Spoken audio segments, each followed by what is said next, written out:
'Twas the night before Christmas, when all through the land everyone was hairless, by birth or by brand. The slings were all hung by the chimney with care, in hopes that a daddy soon would be there.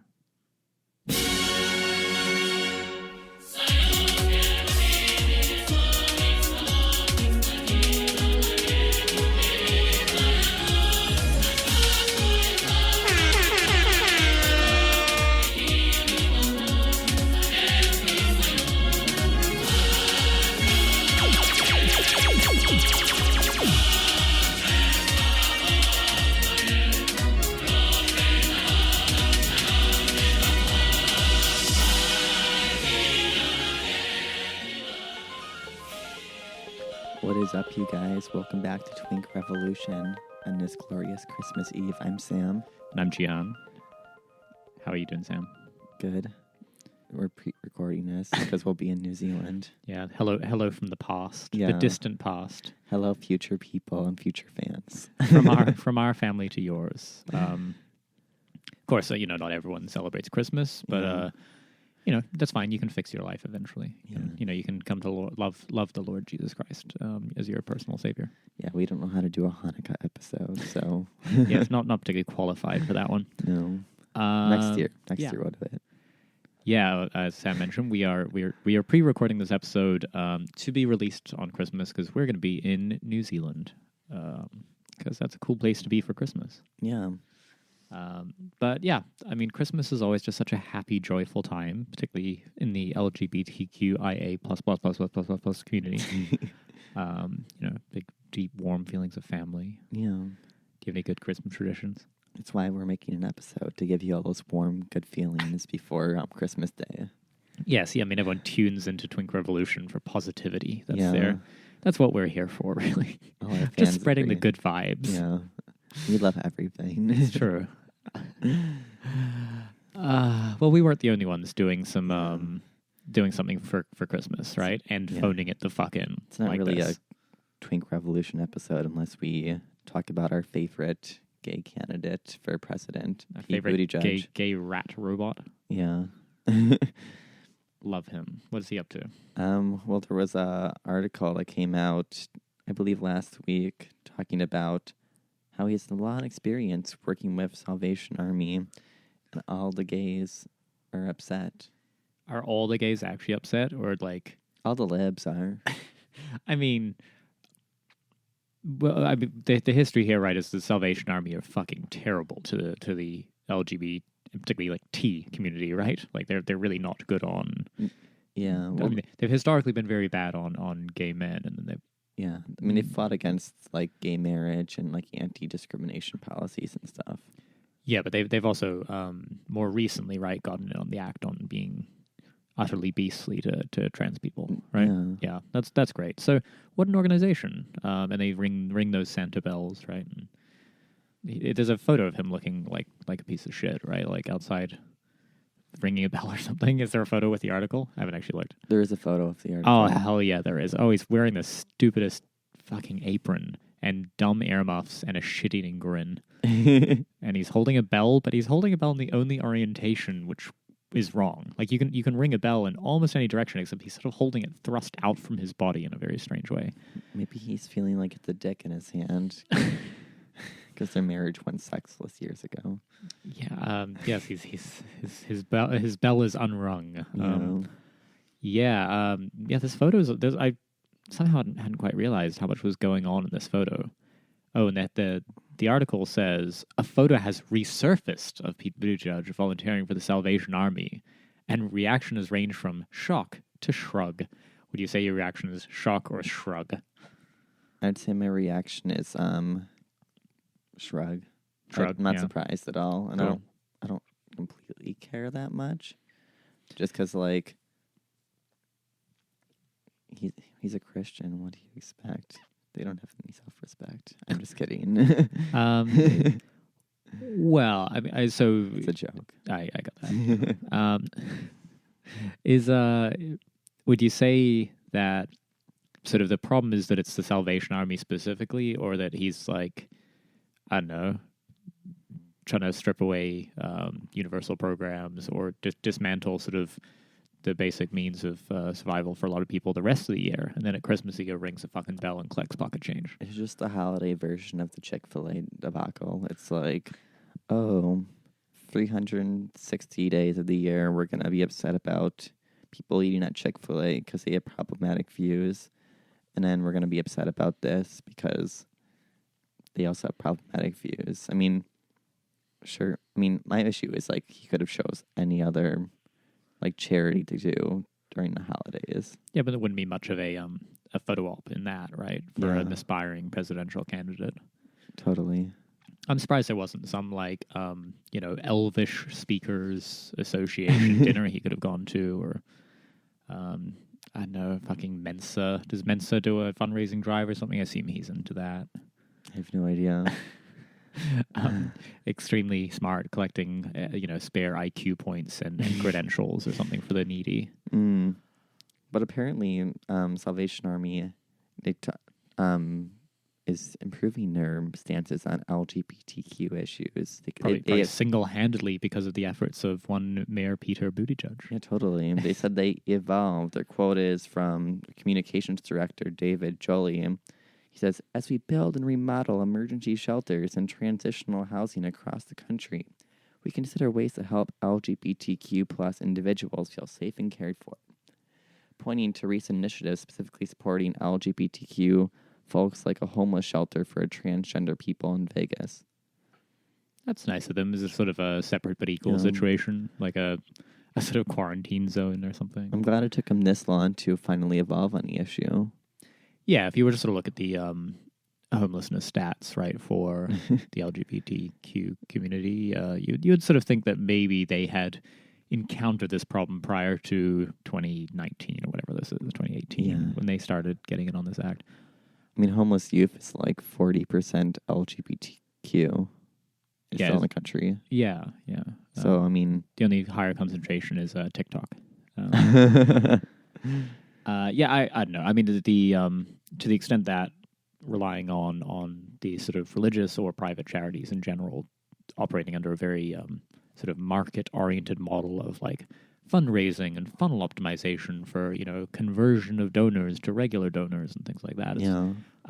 It's all pretty gross, and it's very sad that it's necessary. I mean, it is necessary. I don't think it necessarily has to be the Salvation Army doing it, but they do it, I guess. I'm surprised there's still a thing. People still carry cash around. Like, I haven't carried cash in, like, 4 years. Maybe they take Venmo now or something. Ring the bell for a Venmo donation. I did find it funny where they kind of mentioned, like, what next? Is he going to have a picture of, like, him eating Chick-fil-A? But he's already talked about Chick-fil-A, saying people outraged about people eating there is kind of silly. But I mean, like, I kind of agree at that point. You know how many gays back home, like, in Wisconsin, went to Chick-fil-A knowing that's problematic? All of them.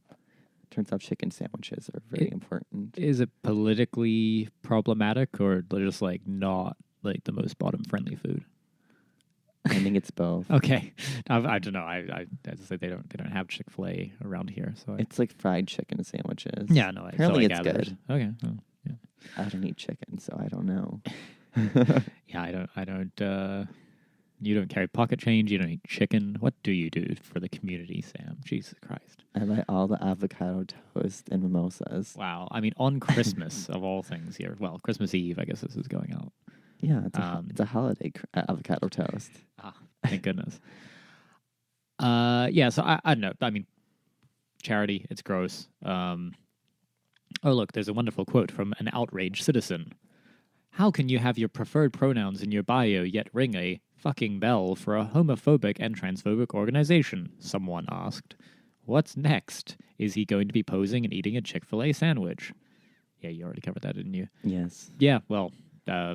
Sure, he probably will. I mean, he eats everything very strangely. I don't know if you've noticed this. He eats everything like a chicken wing, so maybe...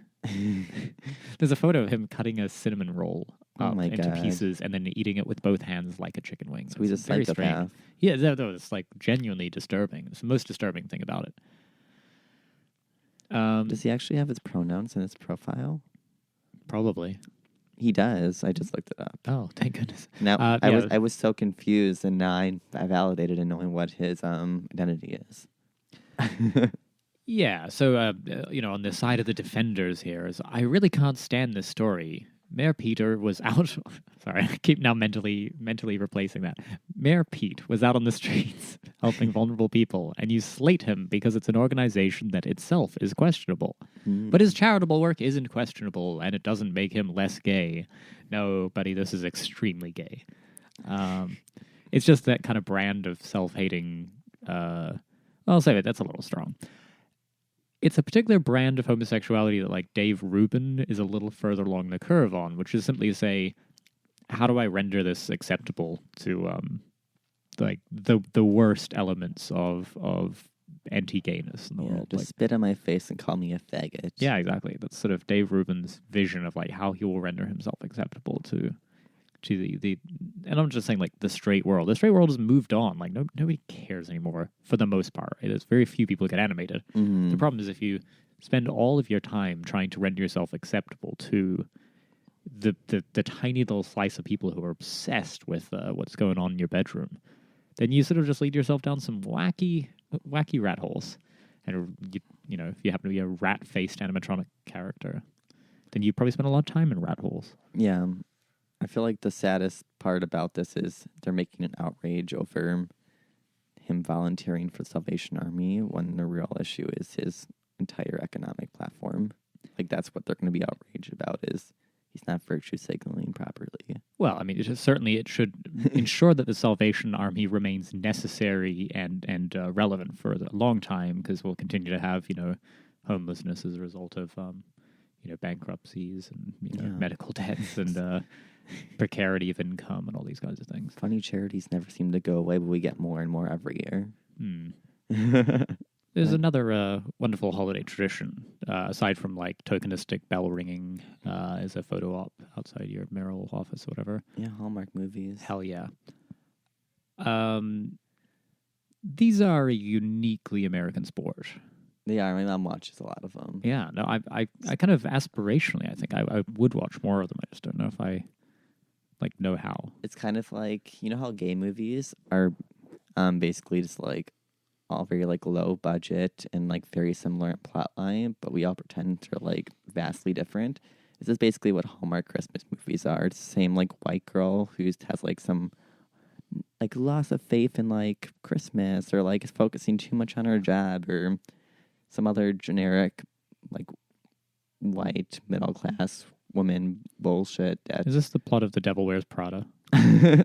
Pretty much, okay. But, like, Christmas themed. Beautiful. But there was a recent thing where they were asked, are you going to produce LGBT Hallmark Christmas movies? Because they haven't ever. They're high stakes. Yeah. High stakes questions there. And they were like, we would consider it. And this made headlines. It's made headlines. Hell yeah, it did.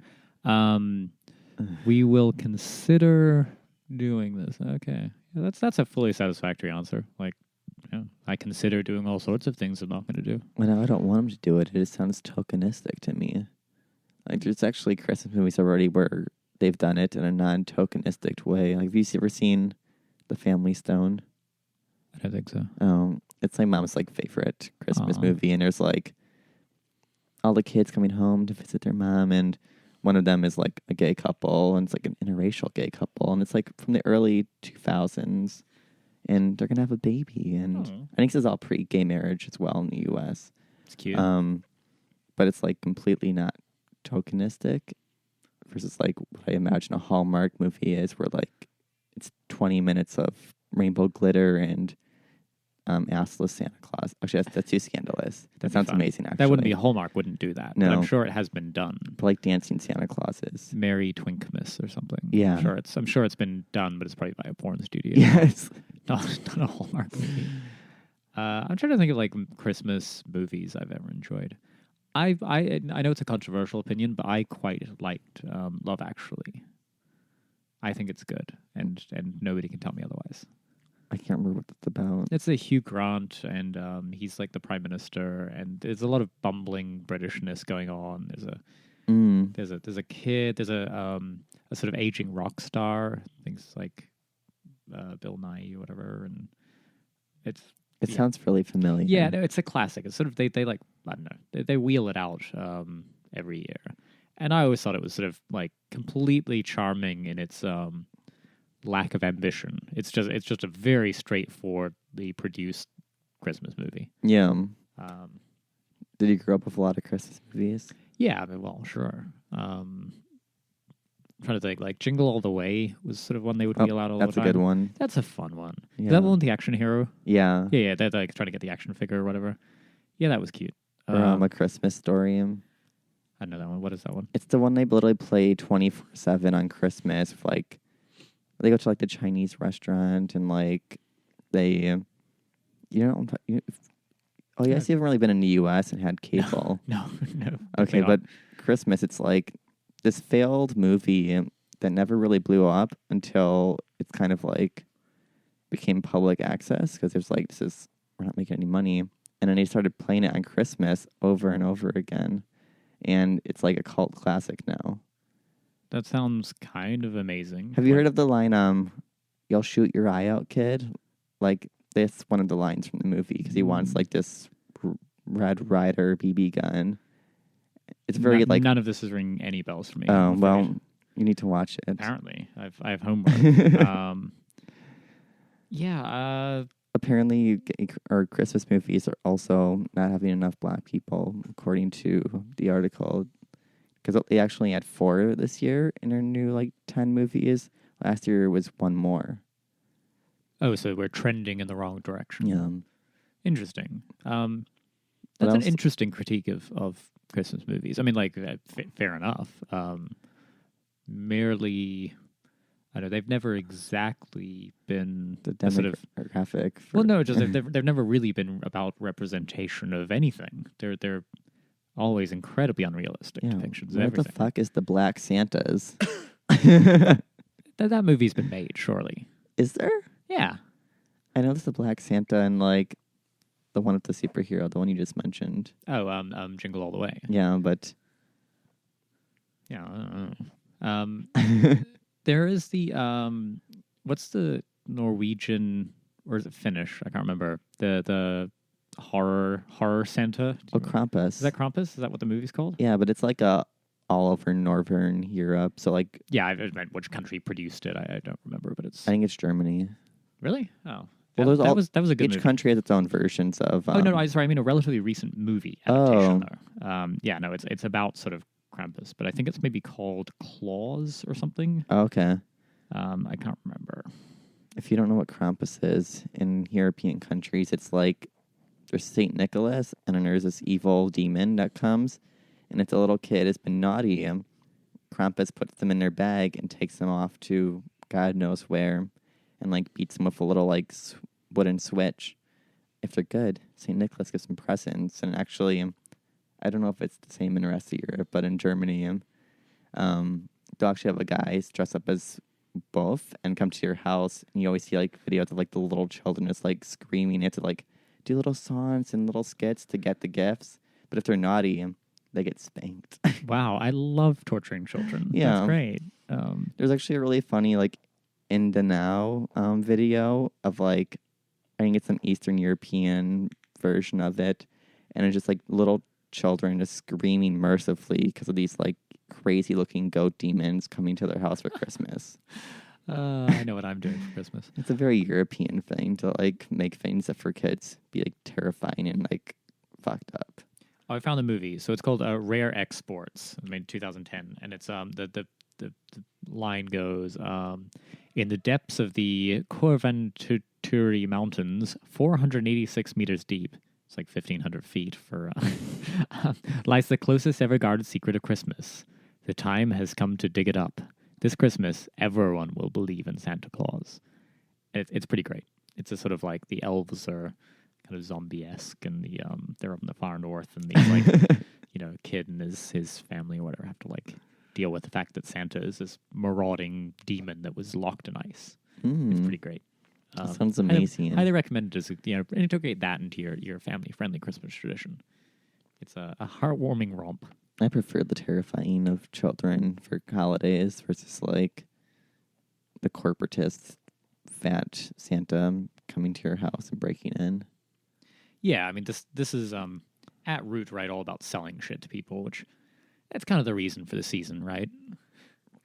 I mean, the very origin of Santa used to be some like guy trying to give little bags of gold to girls so they could get married and not have to end up in prostitution, which is like sweet. It's so wholesome. You mean that's the original Saint Nicholas, yes, right? Like the origin, Turkish or whatever. Yeah, the Greek man and like Greek or Turkish. We're not taking a side in that fight. Yeah. Yeah, I mean, I don't think it would escape anyone's attention that, yes, all our imagery of Christmas is relatively recent invention, and it's all very tied up with a sort of American consumerism and yada, yada, yada. Like, I don't need to go all, no logo on you on this one. Like, everybody knows this. Yeah. But, finding joy in amongst it anyway. Also, it's kind of funny just because I feel like for a very long time, Christmas is not, like, the holidays are not always a joyful time for gay people or like people of the LGBT community. Or for anyone. Yeah. But I mean, this whole Hallmark Christmas movie is really designated for a small group of like primarily like white women with children and some essence of wealth. You think is yeah, I mean, like it's not like large amounts of like black people or gay people are watching Hallmark movies. Yeah, I'm fine with the escapist element of it all, and honestly, if like it's fine to the extent that it is attempting to recreate some fantasy version of a holiday season that is heartwarming and wholesome and whatever, and like whatever little bit of comfort you can squeeze out of this hell world, I'm down for it. It's fine. Just don't write any tokenistic gays without like some popper jokes and turning into the camera and saying trans rights directly into the camera. Just watch The Gremlins. That movie was actually a Christmas movie. I think everyone forgets. He gets it on Christmas. Die Hard's a Christmas movie, technically. Yeah. And that had an Asian person in it. Gremlins, not Die Hard. Oh, yeah. Well. Where's the Asian representation? Well, it's funny you should ask, because this is a little older, but one of my favorite things to be published this year was a roundup of LGBT, seven queer ad campaigns you might have missed this year. I'm like, I wouldn't say I was missing it, per se. Who has cable still, besides like people above the age of 40? So the best one of these is the Amazon one. And I'm sort of skipping ahead here, I think, because Amazon put out a like LGBT recruitment campaign ad, and it's all about like sort of warehouse workers, and they're talking to camera being like, oh, I felt really safe being able to come out as trans in the workplace, or like my boss was so supportive of me. I assume that they've trimmed the part where it goes on to say, yeah, I was allowed, 3 minutes for bathroom breaks every 19-hour shift, and I died 3 times on the job. So it's certainly Amazon. Goes into high drive. The entire retail industry goes into high drive over Christmas, right? The sort of Christmas shopping and just like the habit of discounts and sales and things that are happening. Just the shopping season post-Christmas just like expands over like longer and longer until like we're just gonna have Christmas shopping like the very next day after Christmas. Yeah, I mean, I think it starts in July at the moment, right? You start getting the jump on your Christmas shopping. But at least Amazon's becoming LGBT friendly. I mean, it reminds me of like Goldman Sachs being rated one of the best companies for gay people in like the U.S. Yes, the Raytheon float in the Pride Parade or whatever. Yeah, so apparently these ads are so there's an IKEA one, and the premise here is it's 2 men who appear to be in a sexual relationship with one another. Gross. Yeah, it's weird. It's weird that in this 30-second ad slot, like 26 seconds of it are just a close-up blowjob scene. I don't understand why they did this. They're arguing over a bed, and it's done in a sort of like faux David Attenborough nature documentary style of like narrating the fact that they're like fighting for covers in their shitty bed and they're sleeping next to each other. We're sort of looking down on them. And then they go to IKEA, and as opposed to stabbing each other to death in an IKEA, they actually successfully get a new bed and they then sleep in it. They look very comfortable. Yeah, they get a giant. They snuggle, I think, at the end. They get a bunch of furniture and forget to strap it down, and it crushes their children at the end. It's amazing. Yes. Yeah, the substandard tip-over accident kills their adoptive child. Really weird ad, as I said, Yeah. The next one is a Levi's Google ad, a thing I never thought I'd have to say in my life. It's for some Levi jacket that's like Google connected, which is like... They call this an unlikely Levi's Google mashup, which I think is the understatement of the year, honestly. It looks stupid what as shit. What the actual fuck is this?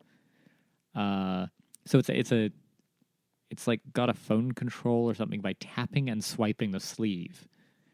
So you look like you have the sort of Zizek, like tugging your shirt tick, but you're actually just like doing I don't know, interacting with your phone.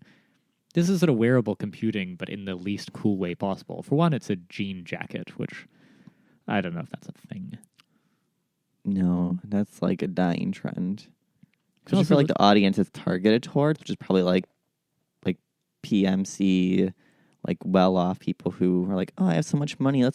What can I do beyond iPhone 11? Let's buy a Google jacket that's connected to my phone, so I can look like a dipshit while walking. It's like the Google Glass. Yeah. How dumb everyone looked wearing those. Awful. Like, the jacket demonstrates how to get info while on the go by tapping and swiping the sleeve. This is one of these sort of classic tech ads where there's some glockenspiel music and a lot of sort of fast cuts between different like people just out in the world, just laughing and smiling and enjoying their internet connected jacket.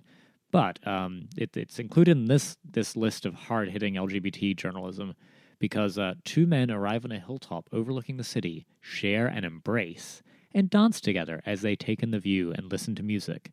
And just to be clear, one of them is wearing the jean jacket and will not be getting lucky tonight after this hilltop embrace because he's wearing a fucking Google Levi's jean jacket. The embrace is him holding him tightly and saying, "I'm leaving you." Yeah. Yeah, like I told you not to buy the fucking jacket. Yeah. Well, the next one. Oh yeah, Smirnoff and Pride. It's starring everyone's favorite trans actress, Laverne Cox, and being a super progressive, amazing company. She says, "Wouldn't it be nice if there was a place that accepted everyone, a place that said, 'Give me your tired, your poor, your huddled masses yearning to Vogue 3.' Well, girl, that place is here. This month, Pride isn't a party. It's a home, and the doors are always open. No borders here." Well, no borders here except the ones that actually exist. The camera pulls out to reveal a tiny house in front of a New York City skyline and several backup dancers. In the final pull-out shot, Cox shouts, we're waiting for you with open arms and vodka." I always love like gay alcohol themed ads and then having like major gay celebrities who should know better. Like, I think any gay celebrity who does an alcohol ad is a piece of shit just because alcoholism is such a rampant issue and it's so heavily targeted towards the gay community. Like all the Pride, all the events are just like, ooh, it's absolute vodka themed. Like, yeah. No, I say this as one who's sort of a personal enthusiast for alcohol, but I don't think we need a lot more of this. I don't think there should be alcohol ads in general. No, and it's so tied up with the financing of Pride, right? Is that they, who has huge amounts of money to dump into this particular corporate spectacle? Well, alcohol companies basically are like the prime candidate. And so the fact that they can trot out a bunch of sort of queer celebrities to say, hey, come drink too much shitty vodka and, drink your problems away. But that's not the only ad. It's everyone's favorite Yas Queen Slay gay, Jonathan Van Ness did a Smirnoff ad. Oh, another Smirnoff ad? Yes. With Ted Danson. This was weird. This was a weird ad. Yeah. Basically, like, they're holding, like, microscopic tiny martinis, and Ted Danson was like to Jonathan Van Ness, "Oh, do you want me to get you one?" And they're like, "Oh, I'm still nursing this one, Bubby," which is like a Yiddish term for, like, endearment. Oh. And then they reply, "Bubby, my mom used to call me that." And then they laugh together. How heartwarming. Smirnoff knows you don't need to have a lot to have a good time. I think that's not true. They're going to sell you 2-for-1 drink specials of their nail polish remover. Yeah. At least they're Stop this. Stop this right at once. At least they're achieving their goals of what Queer Eye really is. It's just like a catalyst for all these 5 gay men to become just like living advertisements. Like, they all have done it. Right. They have truly become structural and significant members of the sort of marketing machine for the sort of pink dollar industrial complex. I love that for them. Number 5, Tiffany & Co. How do you #love your way? And it's apparently some campaign they did for wedding rings, I assume. It says, Tiffany interviews various couples on their relationship. A remake of the Turtles' song Happy Together plays while influencer couple Mark and Andres talk about... Max, sorry. Mark and Andres talk about their favorite things about each other. Then share a sweet kiss in an elevator. Sweet. Yeah, they're quite famous Instagrammer. Are they still YouTubers. together? Yeah. I thought they weren't. No, they're together still, I believe. Oh. Anyway, turns out gays buy jewelry. Gross. Do they talk about what jewelry they actually bought? It's only a 15-second spot. I'm gonna like press play on this and watch it briefly. Yep. Okay. There's sort of black and white, sort of vignette camera style. A brief stolen kiss in an elevator, and they get back out of the elevator. That was it. No idea what they bought. I assume it's a Tiffany cock ring. Where was the 10 hours of, like, children mining diamonds and being like, ooh, I want that one, while they look overhead from, like, the luxury estate in, like, South Africa? Is that not an ad? No, that's. I think that's the next one. That series. Okay. Love your way with conflict diamonds. There's an Allstate one that always needed gay representation. Dennis Quaid. Why is he in here? Oh God. This one is because there's a part where he gets kissed on the cheek by a woman and a man, and that counts as a gay ad. That's a low bar. Yeah. A heterosexual tough guy, being kissed on the cheek by a man is not. We're skipping over this one just because what the hell, man? This is not. Yet again, I would not say I was missing these ads. I did not know they were missing from my life. Oh, and then look, culturally relevant in 2019, number 7, Snapchat. Is that still a thing? No, absolutely not. I got rid of it like a few years ago. Yeah. Instagram. Come on, guys. Get on it. Snapchat created a charming series of videos focused on relationships, several with sassy gay men in them. Oh, yay. Yay. And not us. They never asked us. Rude. We're just on this grift to get Snapchat advertising spots, clearly. This one features a young woman and her gay brother. She was actually the first person to find out I wasn't straight. Oh, honey, they knew. They totally knew. Says Josh about his sister, Rebecca. We're comfortable talking about boys, she observes with a laugh. Oh, aren't you a hero? Josh tends to like guys with kind of weird hairlines. Oh, that's sweet. Why is she yucking his yum? Yeah, that's strange. Fucking bitch. Oh, also, there is something kind of gross about this. So the graphic that Snapchat has done is the sort of you got the emoji style avatars for you. It's the two of them.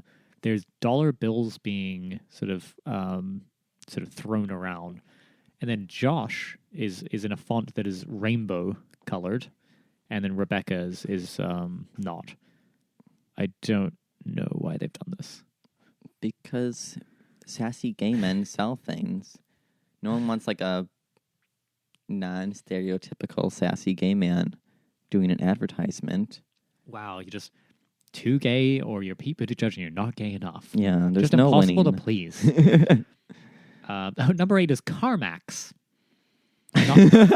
Yeah, and literally, here's the thing: is there's a bumper sticker, that's on the screen for 0.25 of a second that is a "Love is Love" bumper sticker. That's it. Hashtag representation matters.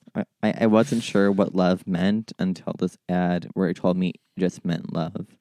But now we know. And then just the kicker in this whole article is advertising just keeps getting queerer and we love it. No, we absolutely do not. This is a sort of nonsense kind of inclusion via consumptionism. If you are willing to spend money, then you can be part of the fucking crew. And like, well, it turns out, yes, the idea that everyone's money is green in a market sense is sort of only kind of true.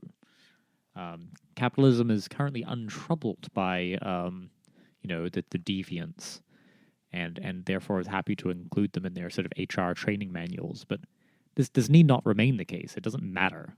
Capitalism is completely ambivalent on these sorts of issues, and therefore we'll kind of just go wherever the wind's blowing. And considering this a sign of esteem or respect is absolutely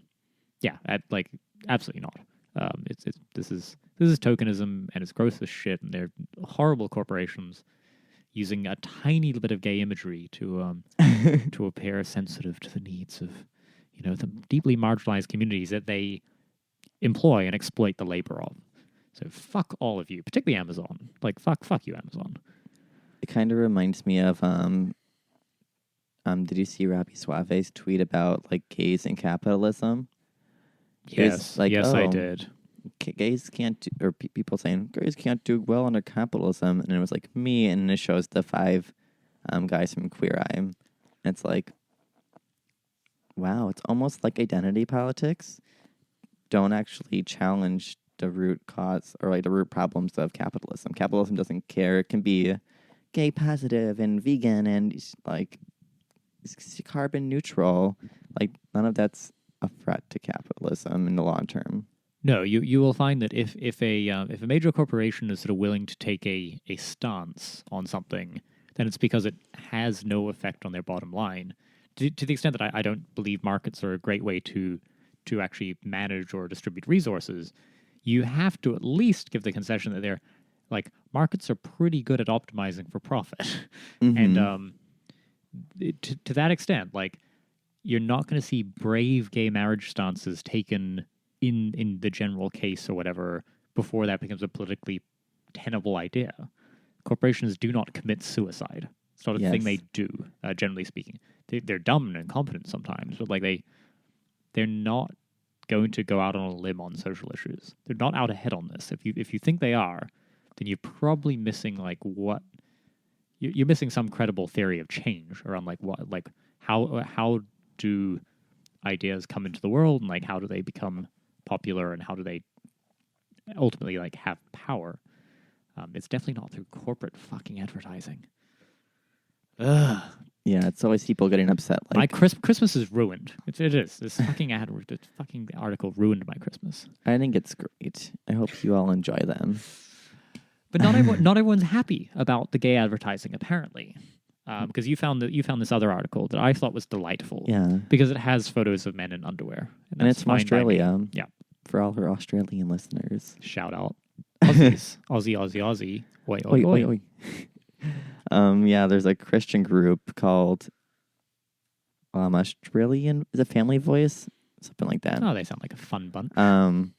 They're upset because underwear company did an ad of a gay couple, and that ruined Christmas. It's Bonds is the underwear company in question, which is an Australian brand that was also marketed extensively in New Zealand. And I used to own quite a few pairs. Maybe in fact, given this is pre-recorded, we're in New Zealand right now, you can assume I am currently busy stocking up on lots of Bonds because this gay underwear ad, convinced me that this is an ethical corporation that cares about me personally. I love it. Yeah. So the ad was a real life couple, right? Yes, they were. And they're cuties. Yeah, they look so happy together. None of the underwear is assless, so it's a really gay underwear. But yeah, no, Bonds does produce relatively sort of straight underwear. I think it's always like a kind of a trunk style underwear or a boxer mostly, and in relatively tame style. So in some ways, I'm impressed that Bonds is trying to push the idea that the gays are wearing these, because I don't know if they are really. I just love it because the Family Voice Australia group said the ad contaminates Christmas and is disrespectful to baby Jesus and nativity. Did no one tell him baby Jesus is dead? And also, what does this have to do with the nativity? There's no nativity. Like, it's their underwear have stars on them. Yeah, no. If they were sort of posed as Joseph and Mary over the crib, with a over the manger in this Bonds underwear, as I said, quite conservative Bonds underwear. Australia is a warm country with a lot of beaches. People wear like Speedos and things, so this could just be two bros hanging out and having fun. Honestly, like being extremely straight together.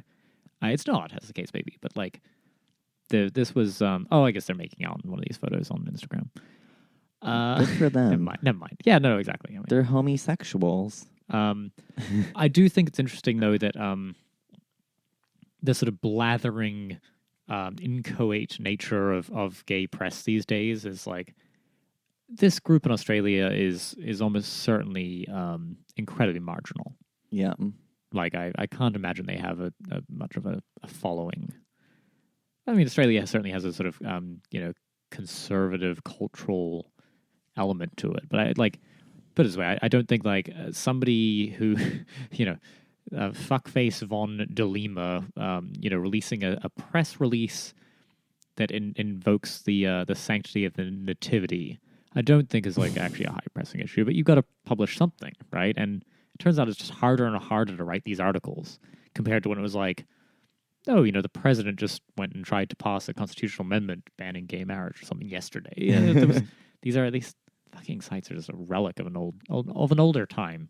I kind of find it funny too. The group Family Voice is what they're upset about is this like gay ad, but shouldn't they be more upset about the complete commodification and like de-Christianization of the holiday? If that's like what they're really worried about, like I think capitalism's done far more to de-Christianize Christmas than any gay has ever done. Yeah, no, it's certainly the case that turning Christmas into a sort of a spectacle of rampant consumerism has gotten away from the real reason for the season, which was that weird Yule festival where you like went marauding around the town, burned shit, and like it was basically the purge, but for Christmas. Yeah. Pagan purge. You knock on people's houses as regular people and be like, give us your best food and drinks or we're going to beat the shit out of you. That's how I celebrate Christmas. Yeah. A very Antifa Christmas. Yeah. I have nothing else to say about this. This is dumb. Go look at the ad if you want though, because like it's kind of cute and it's sort of interesting. Like the threshold of offense you can cause. It also like. Yeah, this is all just non-story, and the main reason to talk about it is like that the gay press are still writing these fucking articles. It's just the same article they stamp out over and over again. Yeah, it's like Mad Libs for like, Group X that nobody's ever heard of is offended by thing Y that nobody gives a shit about.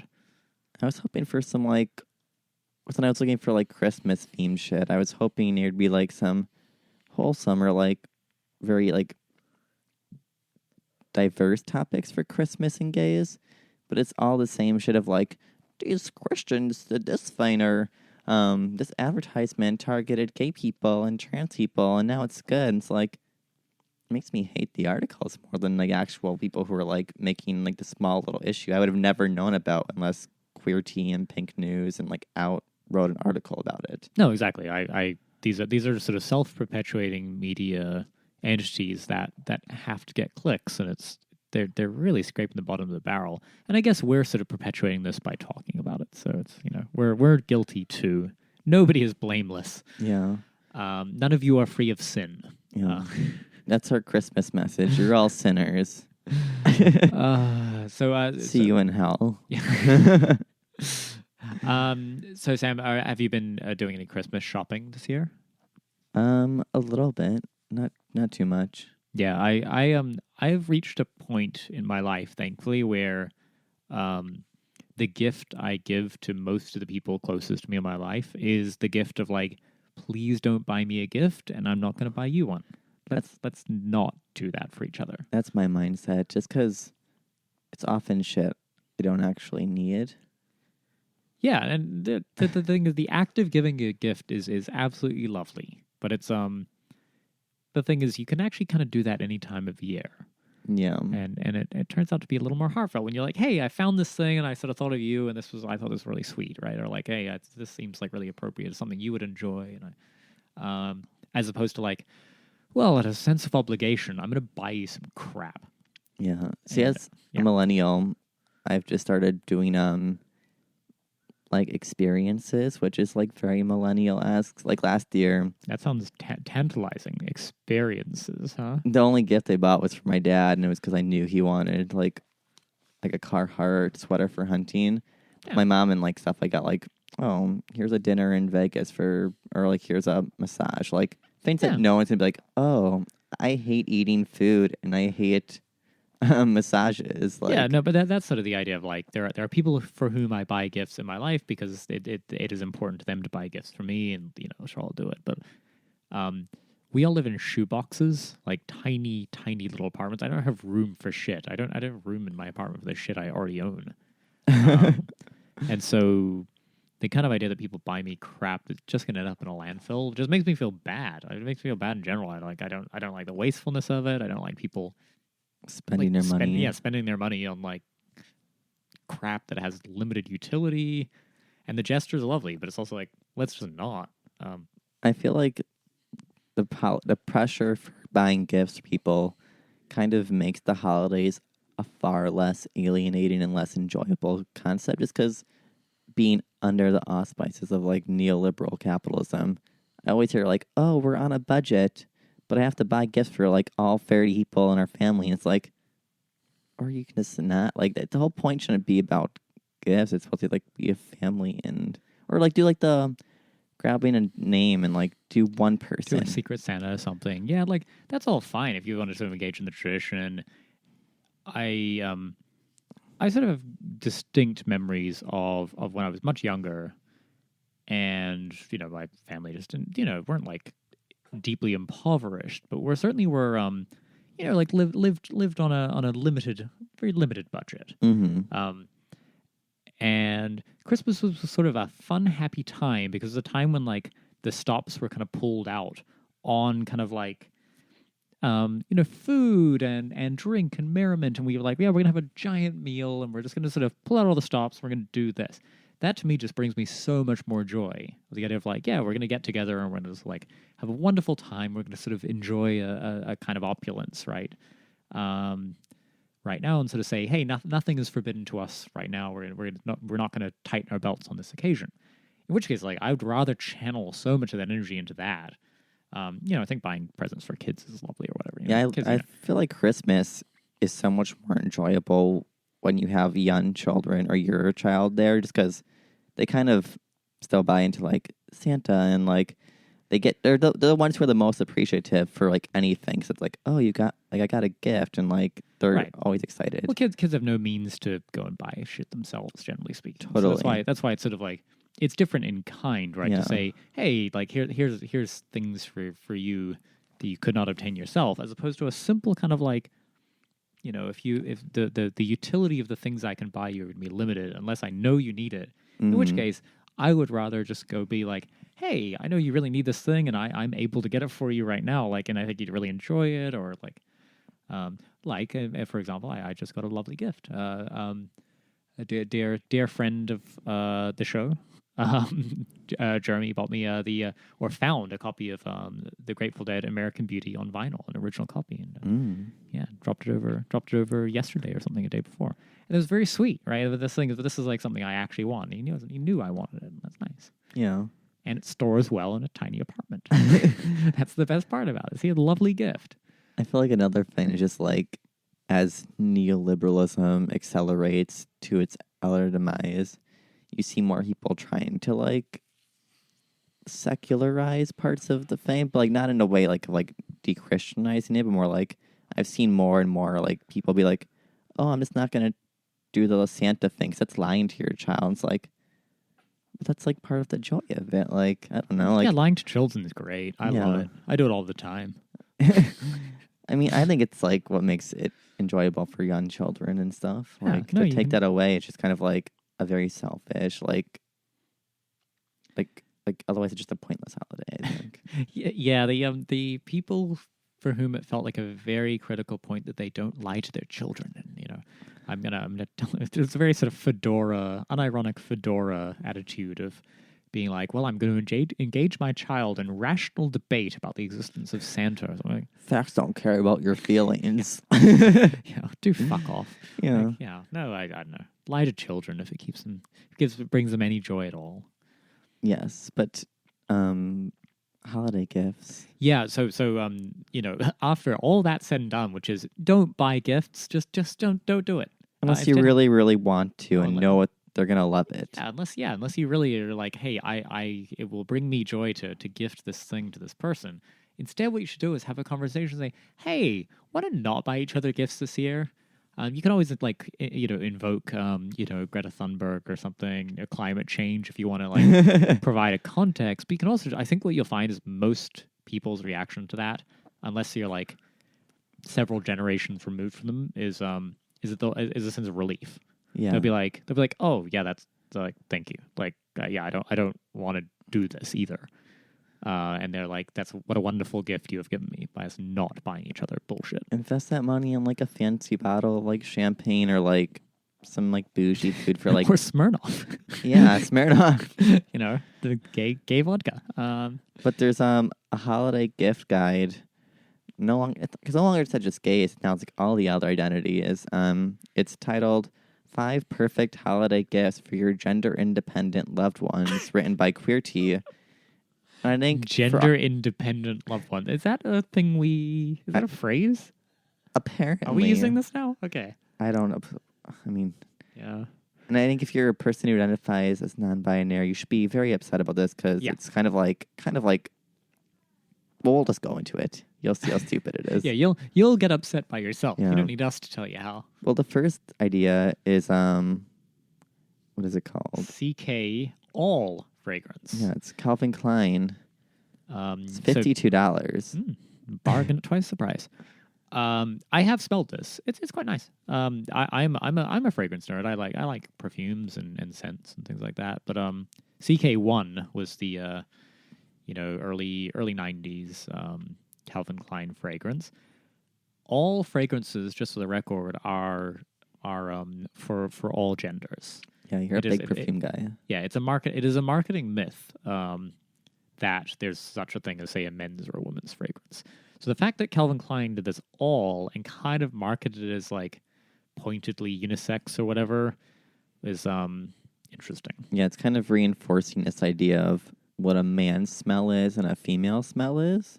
It's like now the correct fragrance or the correct gender for a fragrance that you enjoy is your gender. Like it's your fragrance. You put it where you want. And genuinely, there's just no there is no such thing. Yeah, and it's all this is the marketing we wrap around fragrances to say, oh, this is a woman's fragrance because it happens to maybe have like a little more floral stuff in it. It's like, yeah, but there's a bunch of men's fragrances that are marketed as men's fragrances that also have a huge amount of floral stuff in it. Don't buy the hype. Wear whatever you think smells good. Yeah, except Santal 33 by Le Labo because that shit's gross. So the next one is Billy Club. So it's Billie Eilish's new brand, and they describe it as give your friend an emblem of everyone's favorite new gender-defying genius. Billie Eilish, the 17-year-old sensation who's pronounced gender an ancient concept, has cool urban merch like this red beanie for a signature logo. Also, I just want to say, her whole aesthetic is nothing new. Like, it's kind of like doing androgyny as a pop star, but it's not even that androgynous. It's very much like Missy Elliott, kind of like like a soft butch kind of thing. It's wearing like the tracksuits and stuff. Like yes, like Bill, like people have already done this before. It's nothing new. Yeah, well, there is nothing new under the sun. But I mean, certainly buying a Billie Eilish beanie as a sort of brave statement of support for your gender-independent friends is a little weird. And pronouncing gender an ancient concept. Okay, boomer. Way to have a gender, boomer. Okay, I like this next one. Number 3, 50 Shades of Grey. It's a nail polish. Let's face it, all nail color is non-binary. What does that mean? This article is weird. Yeah. Just because, like, I don't think nail colors are non-binary. You can just say nail colors are for everyone. Well, yeah, which is probably the statement they were trying to make, but they failed. Yeah. But why not support a company who's verbal? No, you don't mean verbal. That's okay. Who's verbal about branding theirs as unisex? Right. Not omnisex, really? I feel like most makeup and stuff nowadays is kind of demographically targeted at anyone who's into makeup. It's no longer even like... Yeah, sort of. I mean, certainly there's been companies that have been doing that. Chanel has done their Boy series. I don't know if you've seen this. No. The makeup for men, basically, or male identifying people. That is, yeah. So it's a thing. South Korea's been doing this for like way longer. Yeah. Context carries 17 glam shades, $15, with sexy names like Breaking the Law and Unfaithful. All of them vegan and free of nasty poisons. What does that like? You drink it? Like, I'm not drinking nail polish. Sorry. Our favorite might be the Gunmetal Gray Destroyer. Wow. Is it like Cock Destroyer? Is that what that's referencing? Is it the officially endorsed nail polish? Well, they presume as in destroyer of stereotypes. Yeah, they're wrong. Yes, because it's Cock Destroyer. Buying nail polish is going to destroy stereotypes, guys and gals and everyone else in between. All right, we're on the home stretch here, people. Yeah. Number 5, the singularity is near. We can't resist this adorable long-sleeve tee from Laurel Hatch on Redbubble, $25.50. That comes with a built-in lesson about the singular they, just in case your friend, emphasis mine, has to deal with anyone who's been asleep for the past few years.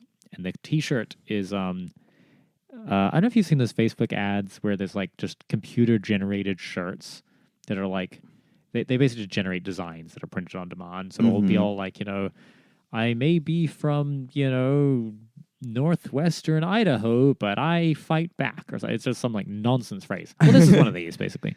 It says, grammatically sound, singular they, the best around. It's Merriam-Webster's word of the year. Yeah, that's fine. Yeah. Singular they is fine. But also it's like, it's very pandering. Well, yeah, it is to market a product around aesthetic. Well, just more like to the extent that this has stakes for individuals in their lives, to then use that to just go market products to them is dumb and gross. Yeah. So anyway, don't buy any of these gifts for your. No. Is there one more? There's one more. Oh god. So this one says on the same page, if your BFF's got more material things than they can manage, help spread the love by giving a chunk of change in their name to a favorite LGBTQ nonprofit. We suggest a donation to GLAAD, or use GLAAD's resources page to find links to others. Don't give your money to GLAAD. No, go give your money to like Pink Pistols or something. Yeah. I know. There's plenty of smaller LGBT groups that actually don't just funnel their money to like bourgeois bureaucracies, but instead spend on like helping like homeless youth and like shit like that. Yeah, don't give your money to Salvation Army or GLAAD.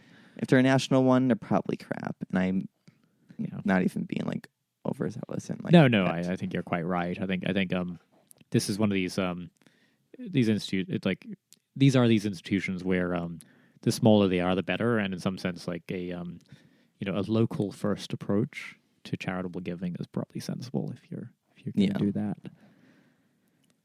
Anyway, we're gonna stop here and go finish enjoying New Zealand. Yes. Hope you all enjoy your Christmas Eve and Christmas. And I know you've already all bought your gifts, so use our advice for next year. Don't sweat it. And also focus on the important things. Enjoy your family. Yeah. Or troll them. Yeah, troll them. Yeah, whatever. Like it's your family, you do what you want them. Yeah. All right. Bye, guys. Bye, guys.